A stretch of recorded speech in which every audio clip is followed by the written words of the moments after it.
Hello and welcome to the Franchise Tag preview show. Not on a Sunday, but on a Thursday night. We've got a lot to fit in. We said it on previous shows this week. There's a lot going on this week. We've had the main show, we've had the fantasy show, and now we have the preview betting show, which we enjoy doing. Not on Sunday this week because obviously there's a certain time of year coming right up, and we thought we'd get ahead of the curve. You know, me and Adam here. So we're back with you again with some of your betting odds. We will, though we will go through these games, there is a lot of games. There is no buys. Everyone's all done with them. So there is a lot to go through. So we will try and fast track maybe some of the games and maybe just primarily focus on some of the betting with it. But Adam, welcome. Leading into Christmas, you feeling the festive spirit? I mean, it's been a busy week for us guys, I have to admit. I'm knackered. I'm absolutely knackered. But yes, of course. Come on, it's going to be fun. I don't think my family would have been particularly keen had we done one of these on Christmas Day. I don't think that would have gone down very well. So yeah, it would have made a heck of a podcast. To be fair, it would have done. It would have been good, just being sworn at from across the room. Well, a lot to talk about. Might as well really kick off straight away. I suppose we're in the first few minutes of this podcast. But the Jags-Jets kicking off tonight. If anyone is not feeling tired and anyone has maybe already finished work, I suppose. 1:15 this morning, into tonight, into the morning. The Jags feed the Jets 6-8, 7-7. Must-win game for both these teams. They are both looking down the barrel of playoff spots. I mean, Jags actually are divisional to win their division. So this is a big game. Who are you fancying here? What are the lines looking like? We're going to have to check these guys out because the Jags and Jets have really been putting on some good performances the last few weeks. Yeah. So first ever Thursday night football game that we've ever spoken about on this show. Tell me about it. Yeah. But it looks like it's funny because obviously, like, who's coming out going Jags v Jets is an exciting game, like in the last couple of years, but it genuinely is. So it'll be quite an interesting one to see what happens. I quite like the look of the Jags for this one, I have to say. I think they've looked pretty good in the last couple of weeks. I think that Trevor Lawrence has looked very good. I know he has been questionable with a toe injury, but he's going to play. So looking at it, I think that for me, I think this is going to be a pretty low scoring game. I like the under. It's now at 36.5. I still like the under on that at 10-11. I think there's some quite bad weather that's in there at the moment. I mean, anywhere around the New York, Buffalo area, it's pretty rough weather. So I think the running game is going to be focused a lot on with both these teams. Both of them are pretty solid against the run. They're not too bad. They're kind of middle of the pack when it comes to the whole league. I really like Travis Etienne for the Jags in this one. I think 11-8 is a really good price. And then I was looking at some of the others because the Jets defense it's a decent defense, especially against the pass. They're tied second when it comes up to the amount of passing touchdowns that they give up. So I'm not really mega keen on any of them, but I do just purely because of the price. Evan Ingram is 9-4, so I think that he's a good price. I think Christian Kirk is probably going to get marked out the game by Sauce Gardner. So Zay Jones, I know he scored a couple of touchdowns last week, but he's not normally known for it. So I think really Ingram at a slightly bigger price I quite like. On the Jets side, the only one really, because, I mean, bloody Zach Wilson, he's playing again. And it's just so depressing because when Mike White was there, you know, you had Garrett Wilson scoring, Elijah Moore was getting involved, Corey Davis was getting involved. And with Zach Wilson, you just can't trust any of them to score because he's just so hit and miss. So realistically for the Jets, it's Bam night. That's pretty much it at 7-4. I think that's a decent price. But yeah, I think the Jags will probably sneak it. And like you say, they're not far off the Titans. So they desperately need it. The Jets desperately need it. So I think it'd be quite a close, tight defensive game. But yeah, I think the Jags will nick it. I am so tired. Every podcast is rolling into one because about 5 of the names you just said then we mentioned very highly on the fantasy show just yesterday. Bam Knight, I really like him for this game. I think he's got some really good attributes. We could get some good points here. And we also talked about Evan Engram, said that if anyone was going to get in the end zone, Evan Engram seems like that guy. I think Kirk and Zay Jones are getting marked out of the game. DJ Reed, who just got snubbed of the Pro Bowl vote, I think should be in there personally. I think him and Sauce Gardner have just been the perfect tandem this year for the Jets. And I said you could roll the dice on Elijah Moore in fantasy this week, but I did see that. Yes. yeah, I mean, I'm not regretting it, but I did say very heavily at the time, but it was a bit more bust potential there going there. I like the Jags a lot, and I like the Jets a lot at the same time.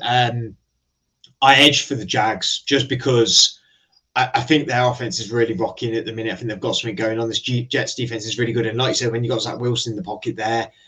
Again, you talk about boom or bust potential. Geez, like he's the figment of boom or bust at the minute. Like the dude just don't have a clue what's going on. It feels like, but seems to do all right, and then seems to have a completely awful play. So I'm going to go the Jets on that one as well. We'll roll on to the Falcons against the Ravens. Contrasting scores in lines in terms of Falcons 5-9, Ravens 9-5. Ravens are that deserving of being 9-5. I mean, the Falcons in some games do not really deserve to be 5-9 in a way because they've looked really great in some games. But the chickens have come to roost, I suppose, for the Falcons at some points because they've just underperformed a lot. And Lamar Jackson not playing for the Ravens either this weekend. Huntley starting. Where are you looking at? Is J.K. Dobbins a big factor here, I suppose? Yeah, I mean, I think Dobbins probably is quite a big factor, but I mean, I don't. It's weird. He scored a touchdown on his first game back. Last week, he sort of struggled a bit against the Browns, who kind of they seem to have picked up a little bit defensively. So I think that's probably why. But yeah, I mean, Dobbins at 11-10, he's quite short. It's quite a short price, but I don't mind it. Mark Andrews is sort of 7-5, 11-8. He's kind of struggled a bit in the last few weeks, and I think without Lamar Jackson, it's showing why. But I do quite like Andrews for this one at that kind of price. I think he's got a chance of getting in this game against the Falcons defense that are ranked 24th against giving up passing touchdowns. So I think Andrews has got a good chance because now that Devin Duvernay is on injured reserve now, I mean, it really is getting down to the bare bones with this Ravens receiving core. They've got Demarcus Robinson.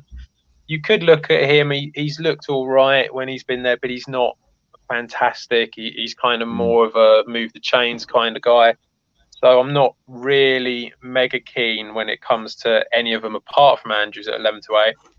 The over-under is 35.5, which is, I mean, that is a bad game to watch. I mean, that they're expecting that to be a low-scoring game at 35.5. And on the Falcons side, I can't trust anyone when it comes to Desmond Ridder. I mean, he really didn't have a great first game. He's now got the Ravens defense who are, decent against the pass, decent against the run. So, we said last week how going up against that Saints defense was tough. This one's going to be tougher, and you're away again. So it's a really hard matchup. The only one then for that on the Falcon side you can have any trust in is Cordero Patterson. I think at 21-10, I think it's a decent price. And, he is getting involved a little bit. Maybe Tyler Algier as well at 4-1. You saw him last week have a decent game, but I feel like I just feel like this game isn't going to go on for very long. I think it's going to be a lot of running the ball. The clock's going to go quickly. Quite a low-scoring game, and I think the Ravens will win it. Like they'll again, but that's only because they've got the better defense. Probably my bet for it is probably Andrews, but yeah, Ravens to just get that. Yeah, low-scoring game is definitely incoming for that game. It feels like there's not much electricity on both sides. I mean, Drake London is a fantastic receiver, but he's a yards guy, not really been a touchdown guy this year. No. We can see if Huntley can make that connection with Andrews. I suppose that's the only thing you can hope for. This is the Christmas Eve games. If people are unaware that their games are going to be on Christmas Eve going into Christmas morning. So obviously maybe not a lot of eyes on the NFL this weekend because of, everyone's busy on Christmas week doing it. but it should be very exciting. The Lions going to the Panthers. Lions 7-7, Panthers 5-9. Again, really a match for a playoff spot because the Panthers could still go and get the division. Like they really could. They are in with a fighting chance. They've really come back in the last few weeks under Sam Darnold, who everyone wrote off. The Lions, everyone knows how much I love the Lions and how much I'm rooting for them to go and get that playoff spot. As much as it may pain you to say, Adam, is this, if Lions win this, do they go? Do they go all the way to the playoffs? I feel that the Lions are going to just miss out, I have to say. I think this is a game, they need to show that they can win this kind of game in the same way they did against the Jets. You know, that's what they need to do. These are the games they need to win in order to get through. But I'm not quite sure what the records are for everyone, but I think that they need to win all their remaining games in order to get in, and I feel that they might just sort of slip up on one of them.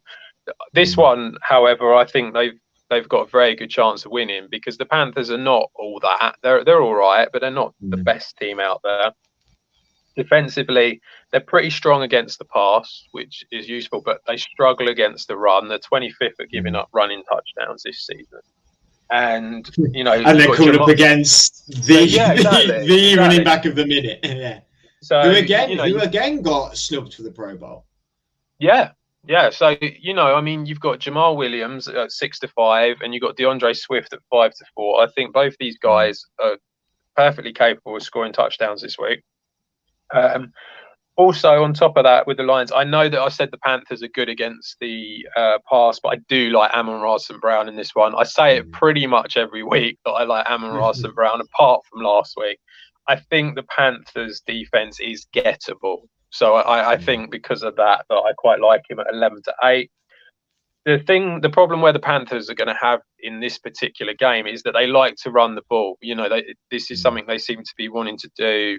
Donta Foreman, Chuba Hubbard are the sort of two they want to. Now, the Lions, although you look at the rankings, they're like 29th against rushing touchdowns, and you think to yourself, oh, okay, they're going to do this easy. But in the last 3 weeks, they have been great against the run. They've really, really improved, really shut the run down against any opposition. I think that the Panthers might struggle in that regard. And so because of that, I really like DJ Moore. At 7, he's 7-4, 13-8, so around that sort of price. Really like DJ Moore in this one. The Lions are 25th against passing touchdowns, so I think that that's probably what's going to end up happening. I don't think they'll get loads of touchdowns, but they're going up against a weaker defense in the Lions, especially against the pass, and so I like Moore to score, but I think the Lions will probably take it. And the Panthers' run game was trash against the Steelers. It was really but I mean the Steelers are very good against the run though. This Lions team, I know they've been very good in the last 3 weeks, but they're not the Steelers when it comes historically, run, when it comes to the run. Yeah, I'm backing the Lions here just because I want to see them get to the playoffs. But this Panthers team, I find it hard to trust, within betting, to trust any which one on this team because there seems to be a new guy in the light every week. Really, it feels like with them, and the Lions they've just got the groove going at the minute. But it may take just one game where they do get dented. I mean, Panthers on paper, defense wise, electric, but the reality of it has not been the same. It's not. They have not come to what they should be when you write names down on paper. And they've got some very good players. Don't get me wrong. But the Lions, I think, I've got back them. I've got back from there. They're just electric to watch at the minute. The Bills against the Bears, 6 o'clock game. The Bills 11-3. The Bears got a lot of contrasting records with these matchups this week. 11-3 against the 3-11 Bears. Andrew said on the fantasy show he was very hot on David Montgomery with fantasy. Are you leaning, betting wise? Are you leaning the right way because he's been electric when it comes to end of the season historically? Yeah. So realistically, we've said for weeks that the Chicago Bears are basically Justin Fields and David Montgomery. There isn't really anything else there. I know that Khalil Herbert. Mooney's IR, Claypool's questionable. And Yeah, I Colorado mean, knows. who else are you thinking? Or, you know, I mean, there isn't anyone else really there. So you feel like you know, Khalil Herbert has just come off of IR, but I can't imagine they're going to want to put him out there in this game for a large chunk of it. It's going to be pretty rough weather. The over under is pretty low if in Chicago. Because of that, I quite like they're giving the Bears +8. I think that's a decent chunk that I think the Bears might be able to cover that.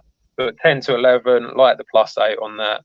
Yeah, when it comes to the players, really like Justin Fields at 7-4, and really like David Montgomery at 15-8. It's kind of a bit of a broken record because these two guys are the ones who are likely to get in. So I do like both of them. I wouldn't have them in my sort of like treble for the whole lot, but I do think that they've got good chances of getting in. They are up against a really strong Bills defense, though. It's not the greatest matchup for either of these two guys, but you know, they're at home. Fields is kind of showing what he can do. I could see him hitting a run for about 50 yards, which he seems to do every game. So he seems to get one in. So I think that could easily happen. On the Bills side, like I said, I think it's going to be rough weather, lots of running in this one. But also, the Bears are currently 32nd against rushing touchdowns, so they cannot defend this run at all.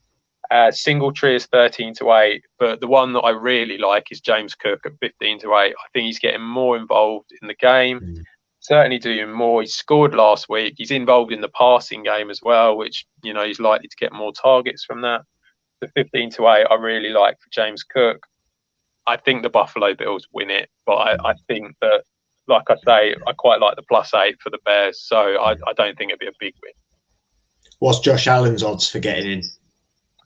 Allen is 6-4. The only thing that puts me off of Allen is I feel like they're sort of slowly going away from that. I feel like they don't want to put him out there as much as what they used to do. Yeah, when you know you've got the playoffs around the corner, it takes one play. It takes one. Yeah. It takes one play for him to get hurt potentially. Not that I mean, he's been in bigger games and been hit by some huge challenges. You know, some huge hits at times, and still got just as often carried on. But and they have basically you don't want to risk a quarterback, do you? No, and they have basically won the division as well, near enough sort of thing. So there's no real reason to go out and do that. So it feels like they're going to rely more on the running backs than him for that sort of thing. If a play breaks down, then it might, but I just don't see it really. I mean, if you wanted to go quarterback-centric betting odds for the weekend, you could put Fields and Allen in the same game. You know, that could definitely be a potential. But I like the Bills here. Yeah, the Bills are such an overpowered team. They're so good at the minute, and I can see them beating the Bears quite easily. The Saints against the Browns. 5-9 Saints go into the Cleveland Browns 6-8. It feels like snooze fest city. But at the same time, there's players on the team, but they're both decent defenses. That's the thing. I could imagine this is going to be a low-scoring game. And again, a game where which players do you trust? You know, when you look at Amari Cooper, he's going to be covered by the best corner. You look at Chris Olave, he's going to be covered by Denzel Ward. Like, who do you trust in it? If anything, you know what? If in this game, I'd bet sacks. That's what I'd bet. Sacks against you, man. You know, might get Cam Jordan, Myles Garrett. You know, that's where I'd be betting. So I've already mentioned about, you know, this is a problem this week. There is a lot of bad weather around. There is serious bad weather in Cleveland. This is going to be a properly rough game. They're saying that they reckon there's going to be like 20-mile-an-hour wind throughout the whole game. Really? There's going to be, big gusts all the way through it. The over-under is 32. That's how much the weather is going to be bad in this day. That you don't see that. So this is not a game for your wide receivers, to be honest. They're just not going to get involved that much, I don't think. On the Saints side, Olave, they've actually just come out and said that he's out injured. He's not going to play. Oh, really? So okay. So he's not going to be there. So, and they're just, I mean, you could go for Juwan Johnson. He's got touchdowns. He does seem like he's got a connection with Andy Dalton, but again, don't really like the idea of it. But Kamara should have a decent game here. He's 7-4 anytime. he should have an okay game. You got to think there's going to be lots of rushing for him. The Browns, they're tied 27th against the run when it comes up to giving touchdowns, but they have been better in the last 3 weeks, and they have improved. They did very well against the Ravens just last week. So I think that they should do okay, but you would like Kamara at that price. I think is good. And then on the Browns side, I think you got to look at Chubb at 11-10, and then Kareem Hunt at 8-5. These are the guys that are going to be involved. Normally, you would go for Cooper because he's at home, but it's still not really working that well with Deshaun Watson. It's kind of, he's still struggling to get it going. I think it's going to take the rest of this season and into next season before he gets back to any form of like normal Deshaun Watson. So I think for me, I like Chubb and Hunt 11-10 and 8-5. I quite like the Browns just to win it in a very similar game to what they played against the Ravens last week. I could see that happening, and just it being a real horrible, gritty, rough game that I probably won't be watching much of.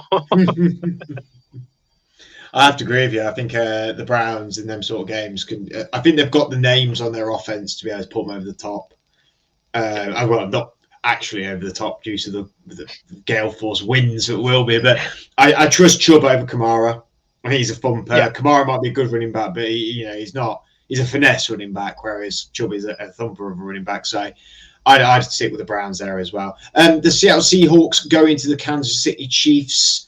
Two quarterbacks who are really on fire at the minute. I mean, if neither of them get to the Super Bowl, they'll definitely be playing probably side by side at the Pro Bowl, maybe potentially, depending on who goes through and everything like that. But the Chiefs don't seem to be letting up. Is there bad weather in Kansas by any chance? Because there seems to be bad weather everywhere, and Kansas is pretty infamous for that.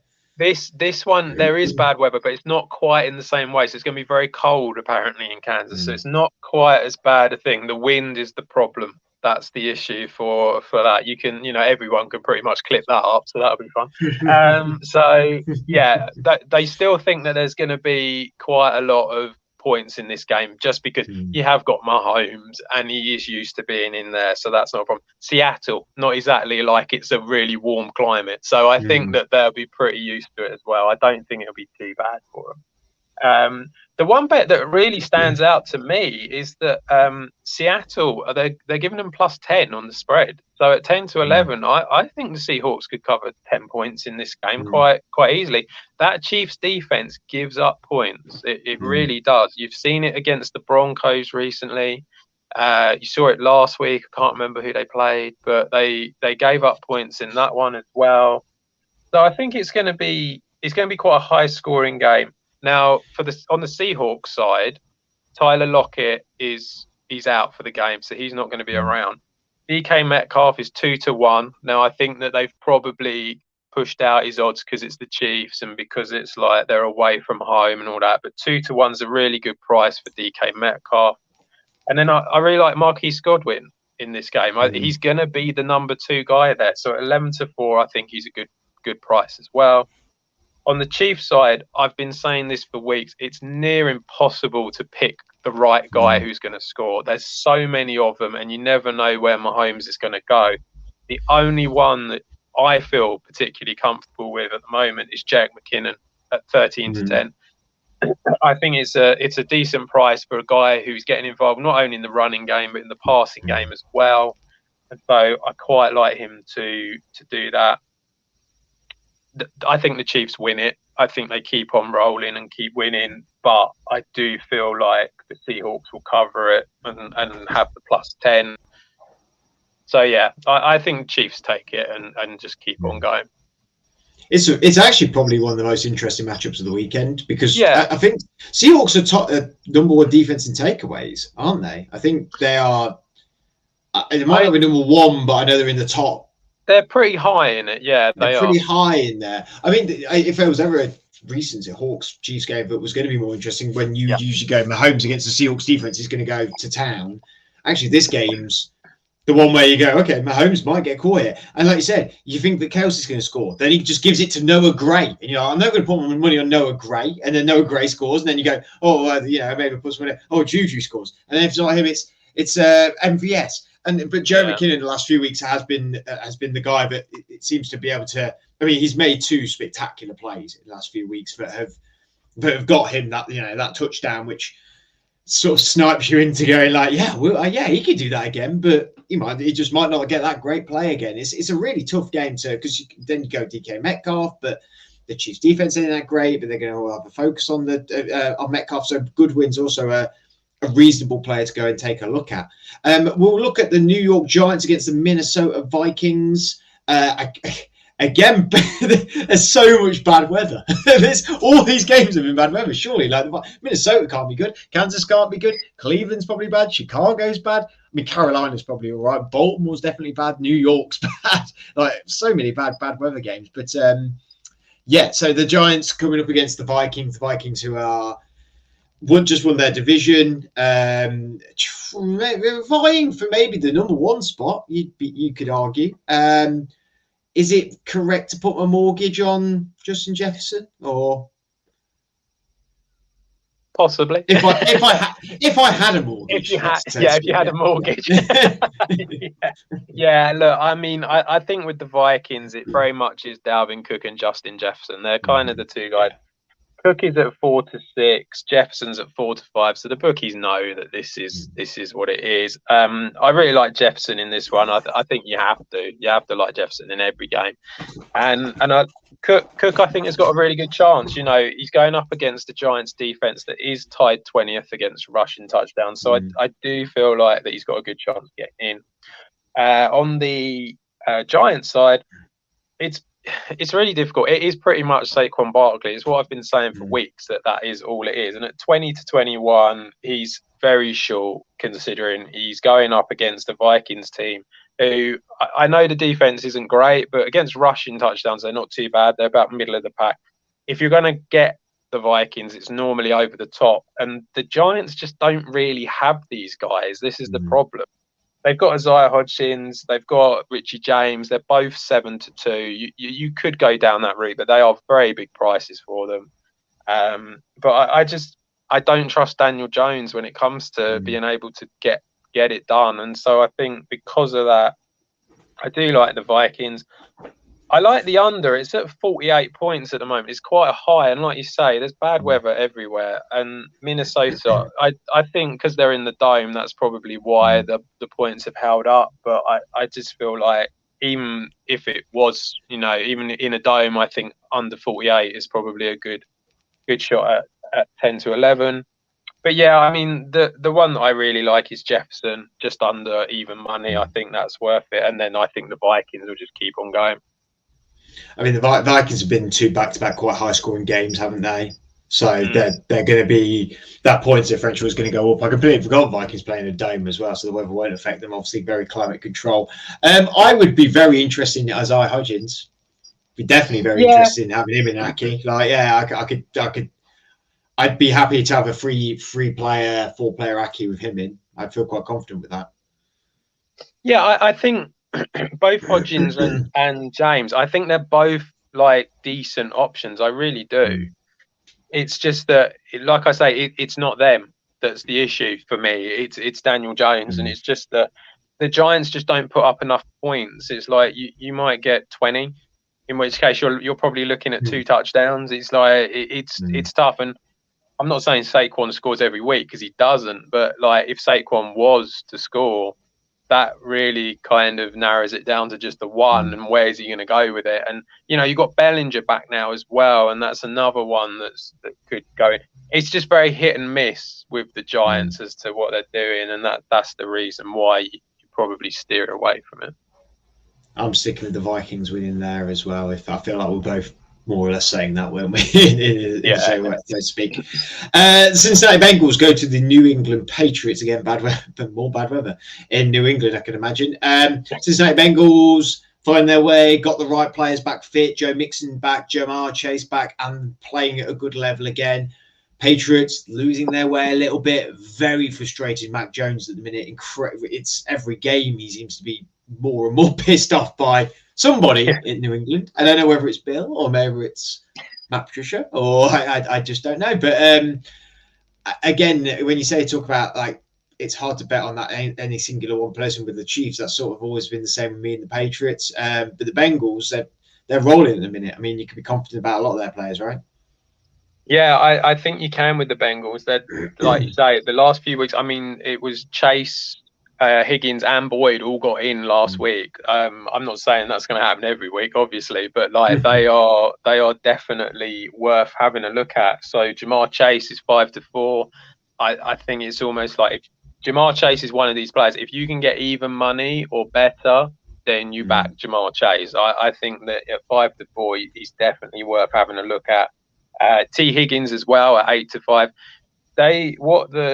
We all know that how the Patriots work. They take out the best player. That's what they do. Well, if they're going to take out the best player, they're going to take out Jamar Chase, which means that, you know, T Higgins is going to be available. So at 8-5, I think T Higgins is definitely worth looking at in this one.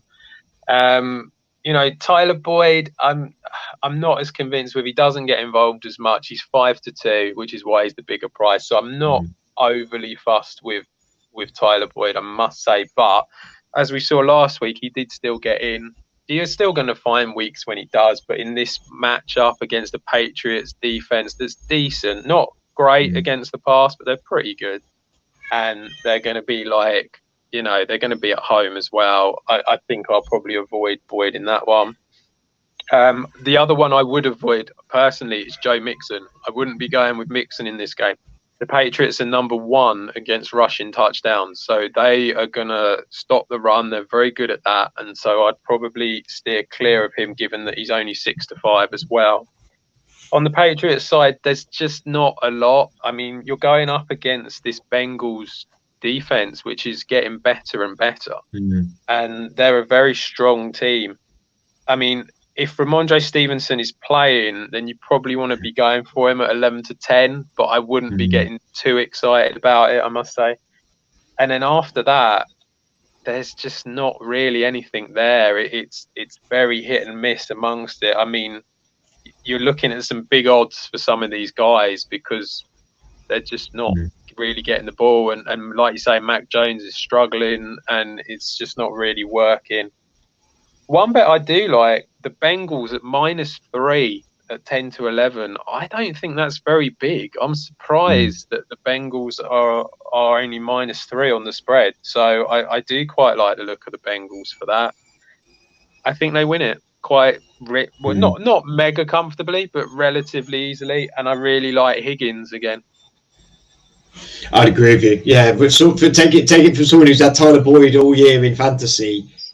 He has boom or bust potential every week, and he goes for big lows of boom and incredible lows of bust. Yeah. Moving on to I've got the Bengals there as well. Texans v the Titans. If you're not putting all your money on Derrick Henry only in this game, then what are you doing? I mean, Chris Moore, maybe you can think about. Moore's had some good games last few weeks. It's not incredibly exciting. It's not an exciting matchup, is it really? The Texans v the Titans at the minute. It's not. It's a pretty dead game, to be honest. I mean, the over/under is 35.5. There's a reason for that. I don't think they're expecting much from either team. Ryan Tannehill is out, so he's not going to be around for the Titans in this game. I think because of that, all the receiving options go, which is a real shame because Okonkwo has looked really good at tight end and one that we've been sort of talking about and talking him up over the last few weeks. You just can't back any of them with Malik Willis because you just don't know what you're going to get. Derrick Henry's 8-11. It is very short, but he will score. So, you know, go for it kind of thing. On the Texans side, the only way that has been proven with the Tennessee Titans how to score against them is going over the top. They're very good against the run and they really struggle against the pass with big plays. Brandon Cooks is meant to be fit. Now, at 9-4, if he is fit and he is out there and he actually wants to play, because I think you could question that as well. if he wants to do it at 9-4, I think he's a good bet for that. only other guy that I've got down, like you said, Chris Moore. I think he's got more and more involved, and at 11-4, I think he's a decent price. I probably wouldn't really be going for much of anything in this game, to be honest. It's a bit kind of hit and miss.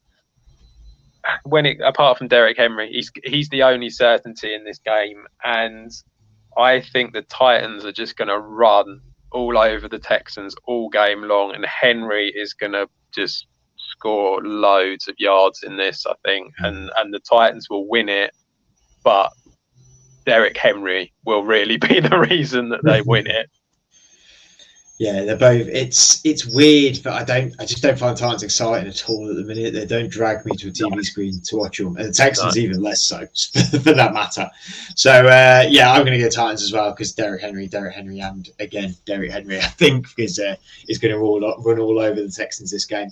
We're going to the later games on the Saturday night. The Washington Commanders going up against the San Francisco 49ers. Big Brock Purdy. Is he going to be throwing bombs or is he going to be passing off to Christian McCaffrey? Where's the money at? Well, I mean, he's going to be passing it off to Christian McCaffrey, isn't he? That's what he's been doing for the last 2 games. Yeah, I don't see anything really changing with the 49ers. I think they will keep it tight. They've got one of the best defenses in the league. They're not going to do anything stupid, and the scheme will get them through it. And Christian McCaffrey is going to be the main guy. He's 4-5 to score any time. Yes, it's short, but again, a bit like Derrick Henry, it's going to happen. I quite like the look of Brandon Ayuk with Debo out at 11-8. I think he's definitely going to be worth a look. Purdy is more than capable of throwing the ball. He's shown that he can do that in the last few games. So 11-8, I like that. And then George Kittle at 11-5. I think he's actually kind of come alive a little bit since Brock Purdy's been there. Certainly improved, and at a decent price at 11-5, I think he'll do well. The 49ers defense, they're tied second against the pass. They are 8th against the run when it comes to giving up touchdowns. And that is exactly the reason why I have no one on the Commander side. It's the only, they are away to, I would argue, probably the second best defense in the league. I think only the Broncos defense is better. And I've got no one. I mean, the problem is I was looking at it, and like you look at Brian Robinson, and you sort of think, well, he might get somewhere, but they're really good. They're just so good. That defense. There's a lot of if, buts, and maybes. Yeah, absolutely. And the odds reflect that. I mean, Brian Robinson, starting running back, you would expect him to be like, I think he was like against the Giants. I think he was 11-10. He's 21-10. It's like he's massively more in this game. Terry McLaurin's 3-1. I mean, that's unheard of. You're looking at like 8-5, 7-4 for like McLaurin most of this season. There's nothing to go for because that 49ers defense is just so good. And so I think they'll do exactly the same as what they've been doing in the last couple of weeks. I do think that the Commanders will score. I don't think they won't get anything in this game, and one of them might come up. I mean, you might get a Jahan Dotson score or a Curtis Samuel touchdown, but I wouldn't be betting on it. Shut up shop and score points. That's what the 49ers are going to do. Well, yeah, that's what it is. It's exactly what they've been doing, and I believe that they'll do that again against the Commanders. Big NFC East divisional rivalry, Eagles v the Cowboys, 13-1, 10-4, 9:25 game. Oh, and we've also had, I mean, I've not clicked on it yet, so it could be an absolute nonsense comment, but no, it's not a nonsense comment. It's Sam from the Jacksonville Jaguars over in Jacksonville saying hello. How are we doing, Sam? Hope you're having a good night. We're very tired over here, but we're cracking on through. We talked about your Jags earlier. We do like them against the Jets. Eagles v the Cowboys, 13-1, 10-4, big game. My problem is, like I said on the fantasy show the other day when we talked about some of the players in this game and picking them, the NFC East rivalries are ones that I can never call. They always seem like the hardest ones to know what's going to happen, especially with the king of Jacksonville, now that Sam is on, Gardner Minshew playing in the game rather than Jalen Hurts. Yeah, it's a really difficult one. We've just lost Jalen Hurts, which is a really, really tough blow for my fantasy team, which is not fair. But yeah, I mean the Eagles are they're gonna suffer without him there. Minshew hasn't played all year. He played last year, I think, didn't he? Didn't he play a game or two at some point? But it's really difficult. You kind of know what you're getting with Minshew. He's kind of like he's solid quarterback. He's going to be okay. So I think they're still going to be able to compete. The thing that gets me is I just think they're away from home against the Cowboys. The Cowboys are going to want to win. That, you know, like you say, these divisional rivalries they are really tough to call because everything just becomes a lot closer in these kind of games. It is a lot harder to call. I really like the under. The over-under is at 46.5. I like the under for that at 10 to 11. On the Eagles side, I quite like Sanders at 13 to 10. I think they're probably going to lean on the run game a little bit more than what they would normally. The passing options are really difficult to work out quite where Minshew's going to go. I mean, if he wants to, you would think that Devonta Smith, who he's on a bit of a roll at the moment, he's doing pretty well. He's 11 to 5. He's a much bigger price because of Minshew being the quarterback. So I would be kind of tempted to maybe have a little look at Devonta Smith because of that. But the rest of them, with Dallas Goedert back as well, it kind of takes away from everyone. And you can't really know without Jalen Hurts there where they're going to go. The Cowboys, on the other hand, you know exactly where they're going to go because they rely on the run like crazy. So there are two guys and two guys only.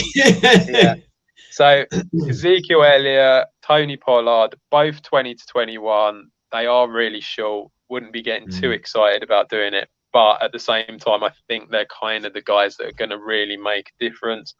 They do have to pass the ball a little bit, though. They can't literally just run it. The guy who I like, and I've said it quite a few times, Dalton Schultz at 2 to 1. Think he's a really good option. He's not going to score loads of touchdowns, but he does have quite a few touchdowns at home.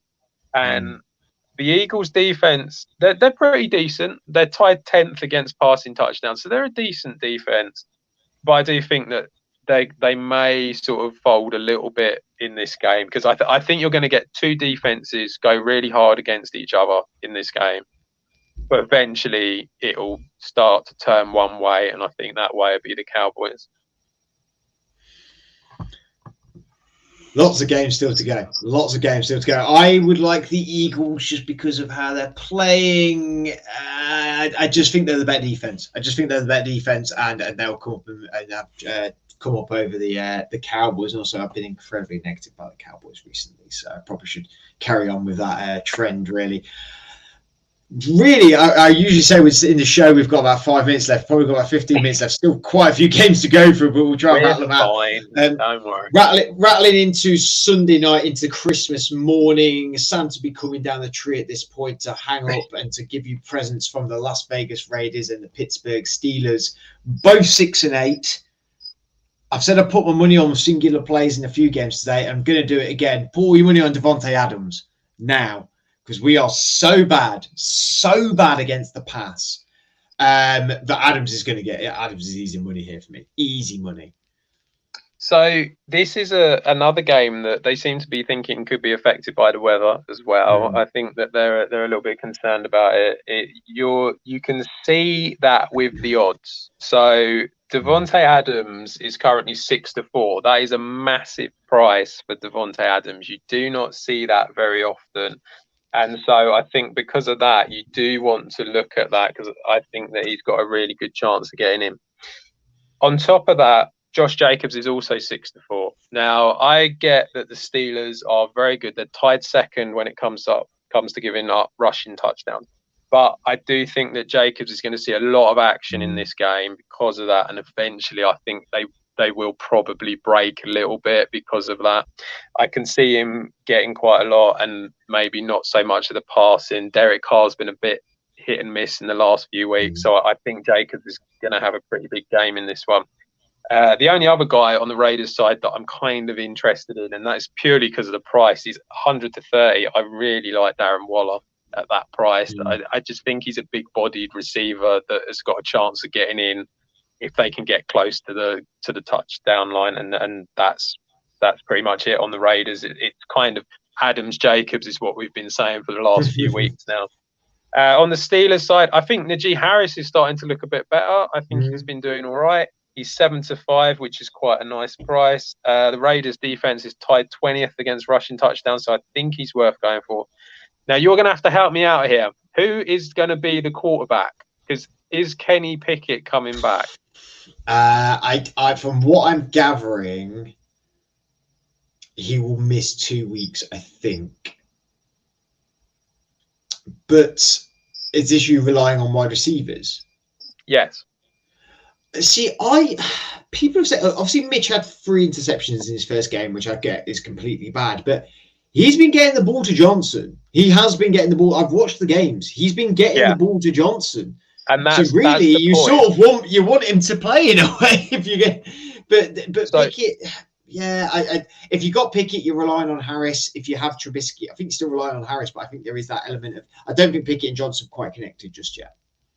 Yeah, so that's kind of what I was angling for, because the fact is that if it is Trubisky, then Deontay Johnson is worth having a bet on, because he's 9-4 anytime. You've seen in the last few games, he is getting much more involved when it is Mitchell Trubisky as the I don't think he has scored a touchdown yet this year. No, he hasn't. Which really upsets me. But at the same time, you're like, surely you are at one point. Like you are going to score a touchdown at some point, surely. Yeah, I mean, Johnson though has shown that he is kind of like, he needs lots of targets. He's not that guy who's just going to suddenly burst off and have a 60-yard touchdown. That's not what he is. He is the guy who moves the chains a lot. Trubisky is the guy who wants to pass it to him. Clearly, he's shown that he wants to do that. So at 9-4, I quite like the look of him. And then finally, Pat Freiermuth. I just think Freiermuth's always a target in the end zone, always got a chance to score in. And so at 9-4, I think he's worth a shot. I think the Steelers nick this one. I kind of do. The Raiders are kind of like, they've got a bit of a soft belly to them. They can be taken advantage of a little bit, and so I think that the Steelers get it. But I do really like Jacobs in this matchup, despite the fact that the Steelers are good against the run. I see. This is my problem. Is for everyone says like, "Oh, Steelers are really great against the run." I watch the games. We're not. I watched the games. We are not that good against the run. Like it is very much. Statistically, you are. Statistically, we are. But I tell you, the amount of games I watch where we get ran over, we might not have given up any rushing touchdowns, but we get ran over against better running backs. And Josh Jacobs has proved that a lot this year. Green Bay Packers go into the Miami Dolphins again, contrasting scores in 6-8 against the 8-6 Dolphins. Again, Dolphins, a team who are really pushing and vying for a playoff spot. The Packers not having to deal with awful weather. They're having to go down to the nice, hot Miami, which I said if it was the other way around, the Dolphins may struggle. But I'm liking the Dolphins here, to be honest with you, buddy. Yeah, how to ruin my Christmas day. This is the way forward, isn't it? Yeah, well, I was going to say you are either digesting and nearly falling asleep from your Christmas dinner, or maybe some people like a later Christmas dinner are just tucking into it with the Packers Dolphins game coming on Christmas Day. Yeah, I think this is going to be a tough one for the Packers, I have to say. I think the Dolphins are a decent side. They haven't been great, but they've had a tough last 3 weeks. I was having a look at this, and they've played away the last 3 games to the Chargers, the 49ers, and the Bills. And to be honest, apart from sort of Tua having a bit of a meltdown against the 49ers, they've kind of been in all of them games till quite close to the end. I think they're going to get back to winning ways in this game. I like Mostert at 20-21. He's been a bit of a thorn in the Packers side for years, so I don't really see that changing. And the Packers just struggle against the run. They still do. They haven't sorted that problem out at all. Tyreek Hill at 20-21. Again, We had him last week at a much bigger price. He still got in against Buffalo. I think he'll get in this one. And Jalen Waddle has been quiet in this season compared to what he was doing last year. He's 5-4, so he's a bit short. So Jalen Waddle quiet this year? Yeah, I think he's been quite quiet. No way, mate. I think he's been quiet because of Tyreek Hill. I think that's the problem. Yeah, I think he's not had the spotlight on him. Yeah, he's not. Yeah. Okay, I admit that he's not had the spotlight on him, but he's been quality. He's been. Oh yeah, no, he's still a quality receiver. Of course he is. He's a great receiver, but the problem is it feels like he's not getting quite as involved as what he was. But as we said, he was the only option, wasn't he, last year? Whereas for now, you've got Tyreek there, and he kind of takes over a little bit. I like Hill. I like Mostert a lot in these games. On the Packers side, it's really difficult because the Dolphins' defense isn't all that statistically. Anyway, they're not amazing. They are tied 17th when it comes up to giving up rushing touchdowns, but they have been much better in the last 3 weeks. So Dillon and Aaron Jones are kind of scary propositions, really, considering they're like 6-5 and 6-4. So they're quite short. Where you can get at the Dolphins, though, is over the top, and they're tied 26th when it comes to giving up passing touchdowns. I really like Christian Watson in this game. He's 6-4. I think he's definitely worth a shot. And then at a much bigger price, and one that I kind of do like the look of, he came back last week. Romeo Doubs looked decent. He had 5 targets, 5 receptions, did well, didn't get a touchdown, but he sort of came back after the first game, looked good, and clearly was trusted straight away by Rodgers, which is essentially the biggest thing when it comes to the Packers and who you want to be backing. So 100-30, really like Dobbs. And Watson at 6-4, I think, is a really good price as well. So like both of them, I think the Dolphins will win, and they'll ruin my Christmas. It's late in the afternoon on Christmas Day. You've had that rubbish pair of socks from your nan that you didn't really want. You've had your Christmas dinner. Your belly is full. You've had enough wine to sink you to sleep. And you're just on the precipice of going to sleep. And you think, oh, maybe I should stay awake. And then 9:30 hits and the Denver Broncos and the LA Rams comes on. And you go, nope, it's definitely bedtime. Bedtime. It is definitely bedtime. Do we even need to talk odds for this game? We do. Just a little bit. Just a little bit. Just a little bit. I like the Broncos for this game. I like the Broncos at -2.5 at 10-11. I like Jerry Jeudy at 7-4 to score any time. I don't think there's going to be many. There's not going to be many points in this game. Nope. It's going to be 2 fairly strong defense. I mean, the Rams aren't amazing, but fairly strong defense. Broncos, the best defense in the league, I think, hands down. Number 1 against passing touchdowns. Number 4 against rushing touchdowns. There's not a lot on the Rams side. Akers at 7-4, I think, might be able to sneak one over the line. Higbee possibly scored against the Packers. He might be able to get in the end zone. He's kind of the big body receiver that he's disappeared for a long time, but he scored last week, and Mayfield might start trusting him a bit more because of that. But I really like Jeudy and really like the Broncos. And then you get late into the night, you've had your little snooze, and you wake up and you think, I haven't had enough water today. I've drank too much wine. I've been too jolly. I've had too much rich food. I'm going to get a glass of water. I might just watch the telly for a minute. And then you see the Bucs Cardinals game and go, no, I should probably just go back to sleep because it's 1:20 in the morning. And who needs this at this point? The only reason I'm actually a little bit interested in this game is because I really bigged up Leonard Fournette in the fantasy show. And I really do think he's going to get a touchdown, at least in this game. Yeah, I think that Fournette has definitely got a chance of getting a touchdown in this game. My concern with Fournette is that he just doesn't seem to be the guy anymore. He seems like he's just not the same guy he was.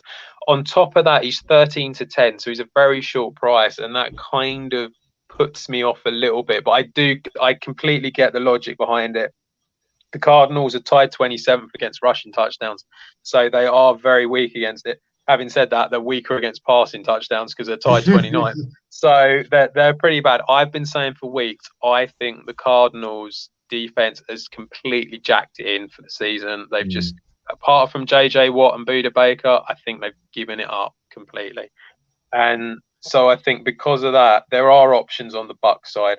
I like Chris Godwin at 7-5. I think he's always worth a bet because he's always capable of getting a touchdown. And then finally, the guy who's kind of turned up over the last couple of weeks, he was out for 5 or 6 weeks being injured, is Russell Gage. He's got one touchdown a couple of weeks ago. He got 2 in the last one. He's 11-4 to score. I think that's a good price for Russell Gage. The only one on the Cardinals side that I'm remotely interested is James Conner. He's 8-5, but he is going up against a Bucs defense that is tied 9th against the running back. So that is really, really tough. Not Hopkins? Yeah. Not interested in Hopkins this week? I'm not, because it's Trace McSorley, and it's just from what you see, there's just not a lot there, and he's not the greatest. Oh, of course, Colt McCoy's not going to be playing, is he? No, so he's a different story. Yeah, he's out, and so that makes it really difficult, and that's why Hopkins is 15-8. He's a massive price, Hopkins, but you just can't go there with McSorley. I think the Bucs win. I think the Bucs win reasonably easily. I could see him winning by like maybe 6-7, something like that. I don't think it'd be a complete blowout, but yeah, I think they'll do enough. And to round out our festive weekend of all things NFL, Santa has finally got back in his sleigh and heading back to Lapland. You have the LA Chargers going to the Indianapolis Colts. That is, early into day after Boxing Day, 27th, so Boxing Day night into the early morning. It's been a long weekend if you're staying up for this game too. I severely doubt our good friend George Edgerton with 2 kids is going to be staying up after the Christmas weekend with his children and all sorts of other debacle that's been going on to see the Chargers against the Colts. Interesting game to say the least, because Chargers good, decent offense against a decent Colts defense. It's not Nick Foles is coming in for this game, is he not? He is, yeah. Is there going to be a bit of Foles magic? Well, it's going to be interesting to say the least how he does. I mean, he hasn't played in quite a long time now, so it'll be interesting to see how he does. I loved the quote from Jeff Saturday where I feel really sorry for Matt Ryan, but Nick Foles is the best chance of us winning. And I'm like, what? Come on, dude. It's like the reason you lost was not Matt Ryan. You just ran the ball nowhere. That's all you did against the Vikings. It's like you've got Jonathan Taylor's done for the year now, right? Yeah, Taylor's out. So John Taylor's out for the year. You've just come off one of the heaviest defeats, comeback defeats ever against the Vikings. Well, worst ever historically. Yeah. You then just switching the quarterback. I mean, it's just not good for the Colts, is it? It's just not good.